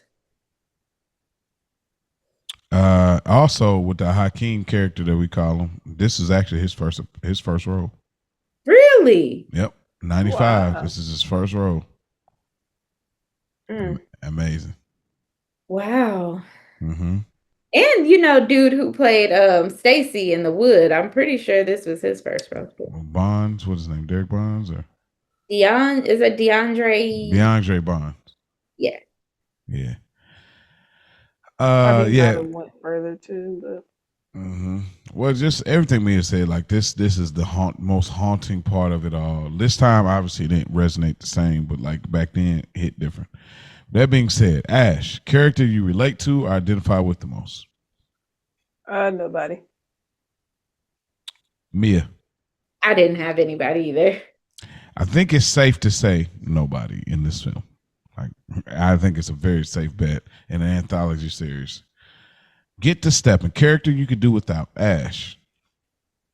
I saw the 3 drug dealers, to be honest. I mean, it wasn't really, the acting wasn't great. It wasn't really, I mean, they were using them but they couldn't get the stepping. Mia. I said Rhodey. Nothing worse to me than I don't want to say the term that I'm thinking, but a black person who excuses racism. So he's the black cop that looked the other way.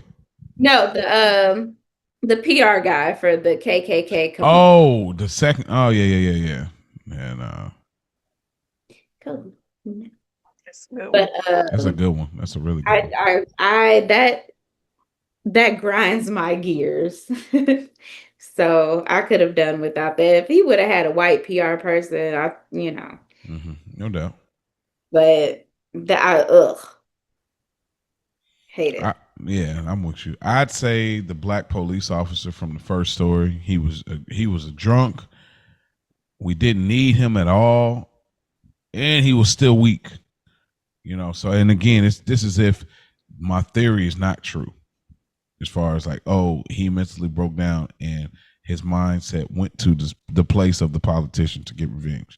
But if that's not true, like he can get to stepping because we don't really need it. We can just get the zombie black politician.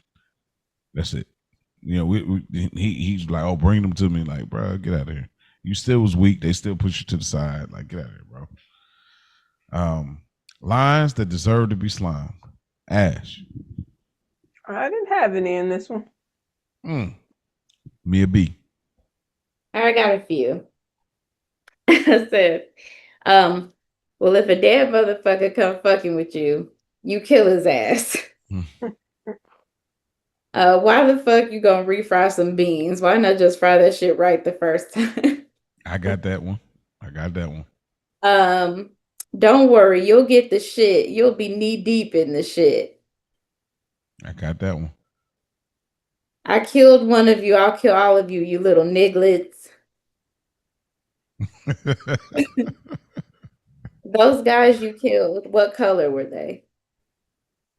Cain was the world's first murderer. He slain his brother. How many brothers have you slain? This ain't no funeral home. It ain't the Terror Dome either. Welcome to hell, motherfuckers. That's it. Yeah. The only thing I got that Mia didn't have, because she had most of what I had, is the one line. It was from the David Allen Greer character from The Boys Don't Bruise. He says, "Take it easy. This ain't your motherfucking house." Like he was so pissed about that. Take it easy. This ain't your motherfucking house. Like, which he's really right, even though he's a monster. But like, Right. he was right in that moment. So that's because that sounds like something I would say. Like, bro, who you talking to? Like, this my house. Like, what, we got a problem? So anyway, yeah, that's the only one I got outside of. But I had the same thing. The refried beans. Like, bro, that was so funny. I rewound that like 5 times, bro. Why would you refry some beans? Like, it's, but that's real high talk. That's why it makes it so funny to me, because I've smoked, indulged before. But anyway, things you would change about the movie, or what you feel they didn't get right, Ash. I don't even like refried beans. That's disgusting to They me. cool, just don't overdo it, man. I'm good. I still just kept it here. I'm not sure how I feel about the social justice mixed with horror. Like, I ain't gonna say they didn't get it right, but for me, I don't know if I like that in the horror. And then I just didn't like how they kept saying, "Let's get to the shit." I feel like it was just OD. excessive. Yeah, it was OD for me, and that's all I put. Me a B. I had some of the unintentional horror. Like, it's not that I didn't like it. It's just like, okay, are we spoofing or is this an actual horror movie? For some moment. That's fair. I felt like the character of Crazy K was a little over exaggerated, like his constant angry face. It seems like there was never a moment where he wasn't like, just looking super duper ridiculous. His hair was nasty work, for the record. In the hell scene at the end where the fire comes up and they're just all like hey, the tongue looks so fake. It was just really like, this is like that. This is stupid. But that goes into that unintentional horror, because I'm like, okay, so they find out they're in hell, and all of a sudden they're like, oh. So it ain't been hot this whole time, huh, brother? Like, you see the fake fire, and then like the way that they were just like, it was just like Harlem shaking. This is dumb, but they're not selling it. They're not selling that they're hot. Not at all. But that's it, though. Got a few things. I didn't like the politician being on the cross for obvious reasons. Mm-hmm. In the second story, the doorknob kept twisting, but it was actually closed. That irked me. It's noticeable. Like it's like it's hitting it, but it's like, bro, you can see the knob is like not like locked into the thing, and it didn't work. Like it's continuity issue. I guess I don't know if I had this as a quote or it bothered me, but it said I had, "How do you break both arms and legs falling down? Boy, must have had weak bones." That was a quote that was in the second story, but I mean, obviously this is from him crumbling the paper of drawing somebody. So, I get it, but I don't know. They could have did a little differently. Like if they were building towards like, crumbling and doing all this could be a major effect in what we were going to get as a conclusion to that story.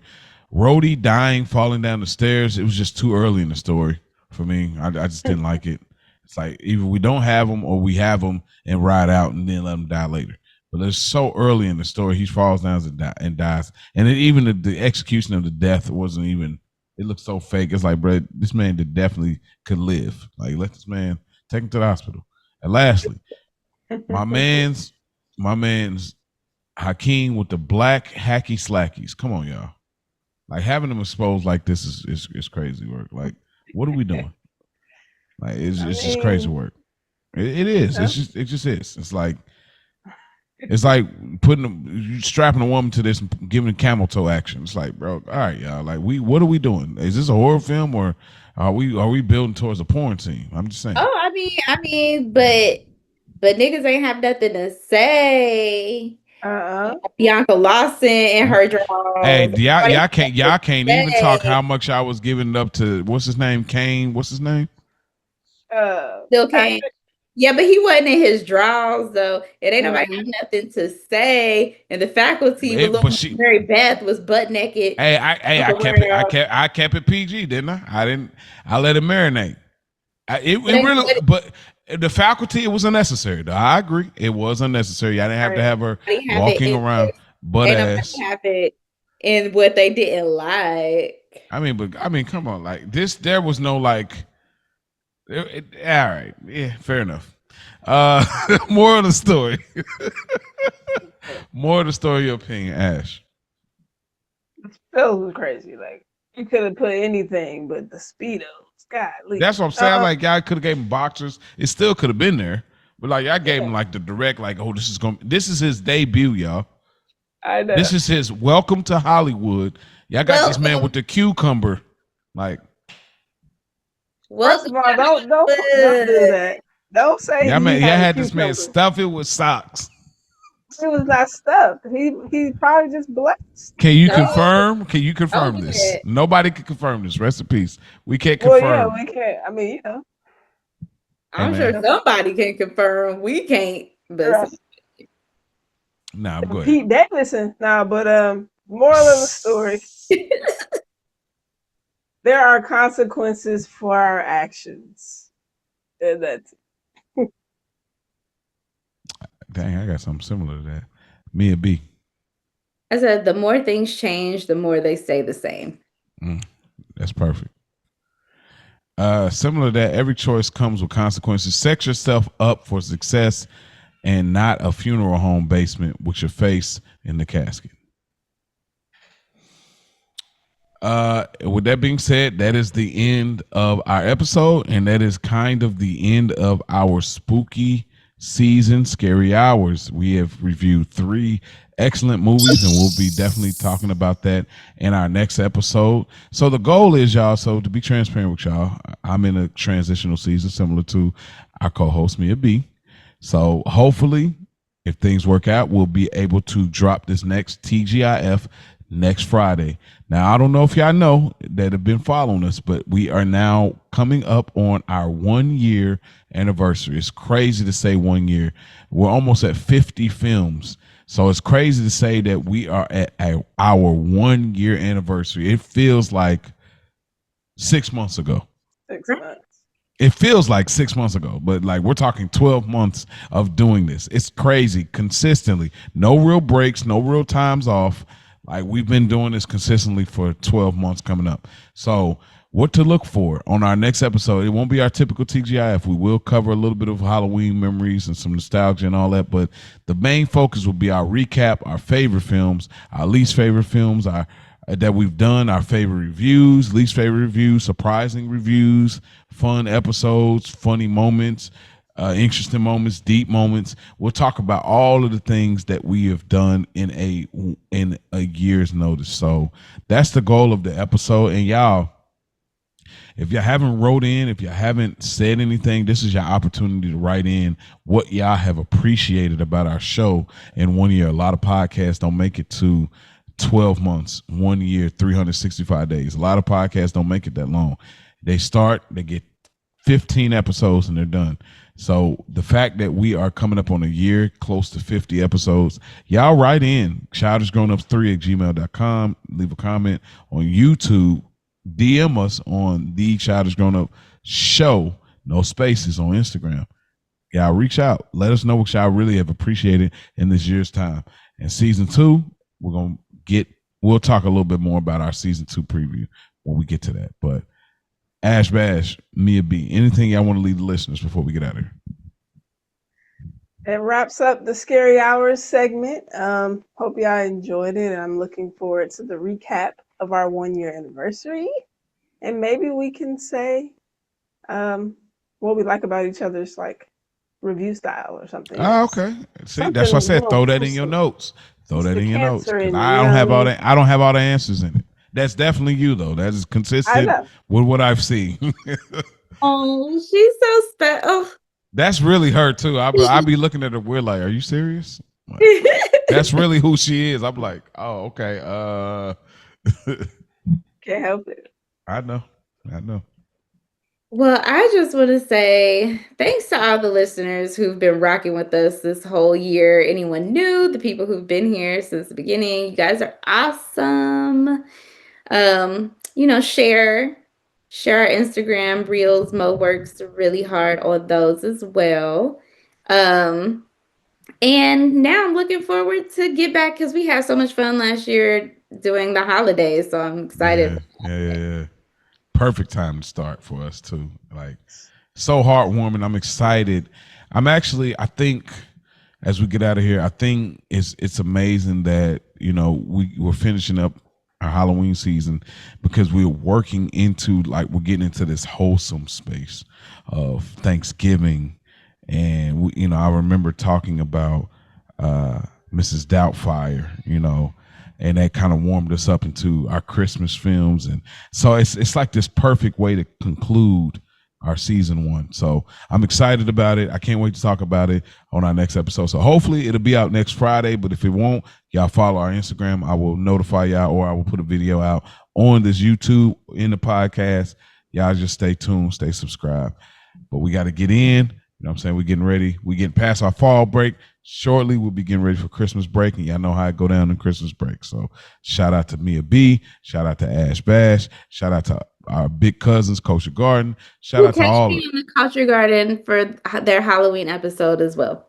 I'll be over. When is that? Give them some information. I'm not sure when it releases. I'm thinking it'll probably also release on Halloween because You did it already? Last 2 years. No, we film next week. Oh, okay.